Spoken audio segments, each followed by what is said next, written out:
Assalamualaikum dan selamat sejahtera untuk semua kawan-kawan. Kita sambung lagi siri cara-cara memancing kolam air masin kita. Hari ni kita akan cerita pasal menghanyut berpelampung.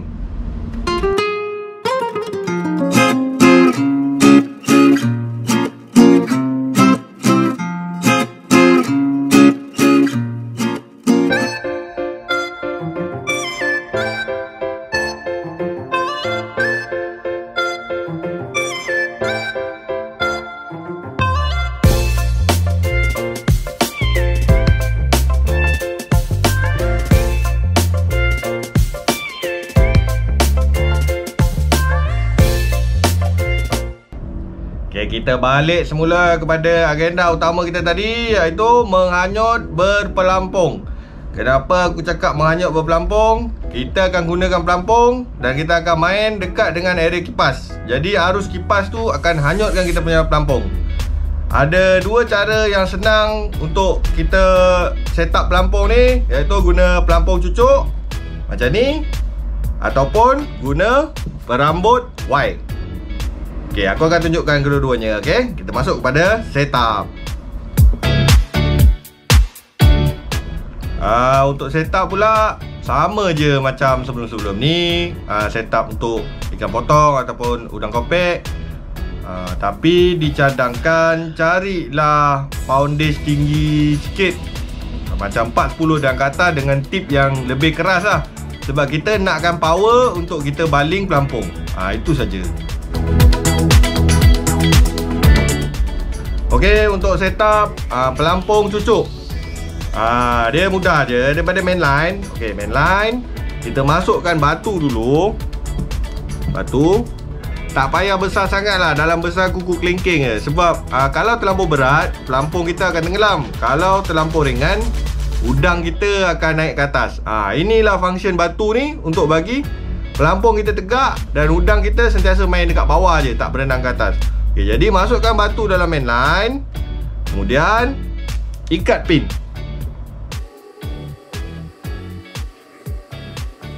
Dia dah siap. Macam ni dia akan bergerak lah, sebab kita pakai batu hidup ni. Okey, kemudian nanti dekat pin ni kita akan clip kita punya perambut. Macam ni. Kita dah clipkan kita punya perambut. Okey. Ini batu jalan. Kemudian kita akan cucukkan pelampung kita dekat mainline. Okey, contoh dia, kita pakai pelampung yang ada terbelah macam ni tau. Banyak jual sekarang pelampung ni ada terbelah macam ni dengan lidi pencucuk dia.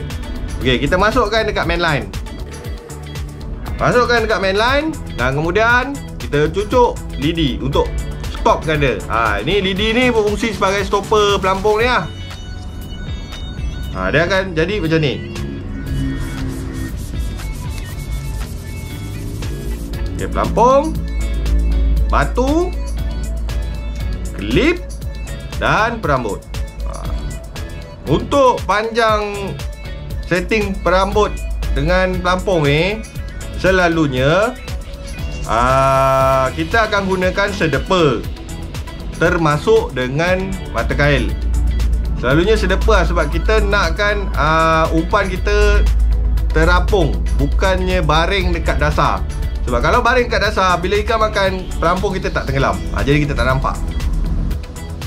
Okey, kelebihan pakai pelampung cucuk ni, kita mudah untuk setting kedalaman yang kita nak. Kita nak stopkan kat mana, kita boleh setting. Mungkin kita nak main kat tempat yang cetek, kita boleh cucuk pendek, lepas tu kita boleh panjangkan balik. Tu kelebihan pelampung cucuk. Tapi kekurangan dia pada aku, nak baling susah sikit kalau kita pakai panjang, sepanjang satu depa kan. Sebab dia akan stop betul-betul. Paling-paling kita boleh tarik pun sampai hujung cincin. Jadi dia akan ada lebih panjang lah. Nak baling tu susah sikit. Okey, perambut wide ni ada sikit susah lah untuk kawan-kawan yang baru-baru belajar, yang masih belum tahu banyak cara ikatan. Jadi korang boleh search dekat YouTube juga, T-knot. T-knot, tutorial T-knot. Untuk buat jadi macam ni sebab kita nak pisahkan tali ni, kembang jadi Y macam ni. Untuk untuk kita letak pelampung dengan ni klip. Okay, bila korang dah ikat T-knot ni, ukuran macam biasalah, sebab kita anggarkan yang paling senang sedepa. Jadi pecah dua. Okay, untuk sebelah atas, kita pakai sebelah atas sebelah atas kita letakkan pin, ikatkan pin untuk kita letak pelampung. Dan kita boleh buka lah, jadi kita boleh tukar-tukar pelampung. Contohnya kalau siang kita boleh pakai pelampung yang tak ada lampu, dan malam kita boleh pakai pelampung lain lah. Itu ikut sukaan masing-masing. Dan untuk sebelah bawah, sebelum ikat klip, letakkan batu juga, sama macam tadi. Sebab apa? Kita nakkan pelampung untuk jadi tegak, dan udang main dekat bawah je, tak naik ke atas. Dan bila dah ikat klip, kita boleh masukkan perambut. Kelebihan untuk perambut Y ni ialah lagi senang untuk kita baling. Sebab jarak yang sedepa tu kita dah bahagikan dua. Kekurangan dia, kalau kita dah setting untuk dalam dia sedepa, takat tu je lah boleh. Dia tak boleh nak ejar-ejar macam pelampung cucuk tu. Untuk video kali ni aku akan gunakan perambut Y. Jadi yang kita dah siap ikat tadi tu, dah letak pelampung, dah letak perambut, apa semua, klip saja daripada klip mainline ni masuk ke tempat yang T-knot tadi. Okey, lepas tu dah boleh guna. Untuk perambut pula sama je macam perambut ikan potong. Direct daripada leader terus ke mata kail. Tak payah nak letak batu ke manik. Tapi manik boleh lah, itu bergantung kepada kesukaan masing-masing lah. Manik boleh letak, batu tak payah letak lah, sebab kita dah ada batu kat atas. Untuk perambut aku gunakan Toman 40 pound. Dah nak habis lah. Dengan mata kail aku gunakan Sasamu Ishiyama saiz 12. Aku pilih brand ni dengan saiz ni sebab dia punya mata kail halus sikit, tak tebal macam yang lain. Jangan gunakan mata kail yang terlampau tebal, sebab bila kita cucuk udang, itu boleh buat udang kita lagi cepat mati. Untuk cangkuk udang ada dua cara. Ada dua bahagian yang biasa kita boleh tengok dekat kolam orang akan cangkuk, iaitu cangkuk dekat ekor dengan cangkuk dekat kepala. Okey, untuk cangkuk kepala, mudah je. Jangan cangkuk dekat tanda hitam. Tanda hitam ni kalau kita tengok kat udang tu yang betul-betul, itu mungkin otak dia, aku tak tahulah, tapi orang kata tu otak dia. Jangan cucuk dekat tanda hitam ni, sebab kalau kita cucuk, udang akan terus mati. Jadi ambil depan sikit dan belakang sikit daripada tanduk dia. Boleh cangkuk kan, tembus. Jangan takut, dia boleh bertahan, sebab kat situ dia lihat sikit, sebab atas ni kulit kepala dia keras. Untuk cangkuk ekor, aku selalunya akan ambil dekat ruas yang kedua. Sebab dia lebih kuat. Kalau ruas belakang ni, bila kita dah baling 3-4 kali hayun kuat-kuat, mungkin dia boleh terkoyak. Sebab tu aku ambil ruas yang kedua. Nak cucuk ekor, jangan cucuk dekat ada line hitam. Boleh nampak dekat udang tu ada line hitam. Sebab itu orang kata tu dia punya tulang belakang ke urat, aku tak tahulah. Tapi kalau cucuk dekat line hitam tu, udang akan mati juga. Jadi cucuklah bahagian daging dia. Cucuk, tembus ke sebelah. Jangan takut, tak ada apa-apa, udang akan cergas. Okey, kita dah cucuk umpan, kita dah boleh baling. Berdasarkan kepada tajuk kita tadi tu, iaitu menghanyut. Jadi kita akan main dekat dengan area kipas. Kalau tak dapat duduk dekat dengan area kipas pun tak ada masalah, sebab selalunya kolam tetap akan ada arus, cuma tak kuat, dan pelampung kita akan hanyut slow. Kalau kita duduk kat kipas, dia akan hanyut lebih laju dan lebih mudah untuk dia cari ikan.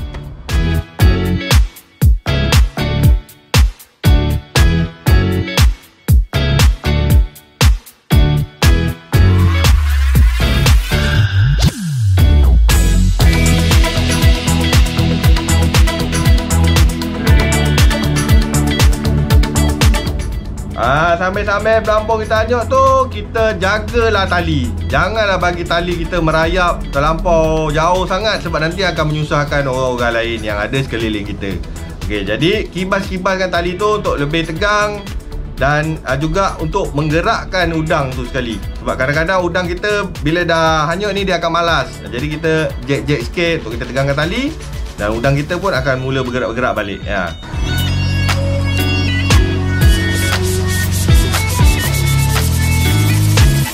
Dan sambil-sambil kita kibar-kibar tu, kita tunggu je lah untuk pelampung kita tenggelam.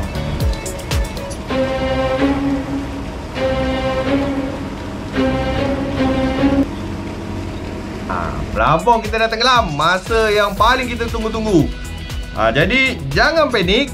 Mula-mula ambil pancing dan bagi tali dulu.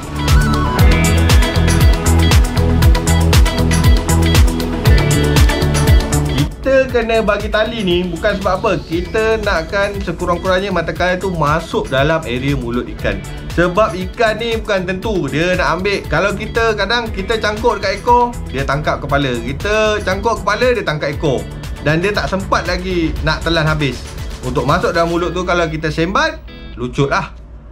Jadi bagi tali sikit. Dan kalau kita dah rasa mungkin tak payah sampai telan habis, sekurang-kurangnya masuk dalam mulut, kita boleh sembat.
Ikan dia macam pelik je dekat atas je.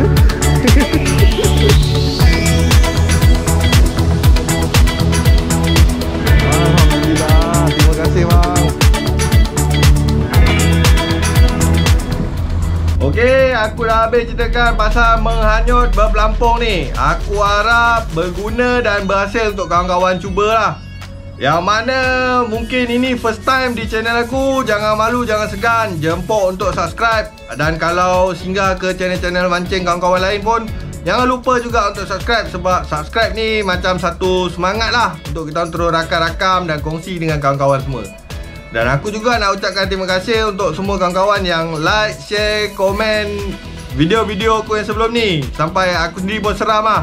Aku pun tak percaya boleh view sebanyak tu. Jadi terima kasih banyak-banyak untuk semua. Dan untuk video kali ni, sebarang pertanyaan, cadangan, nasihat atau apa-apa lagi penambahbaikan, boleh komen di bawah. Jangan takut, aku akan cuba untuk reply. Kita jumpa lagi video akan datang. Bye-bye.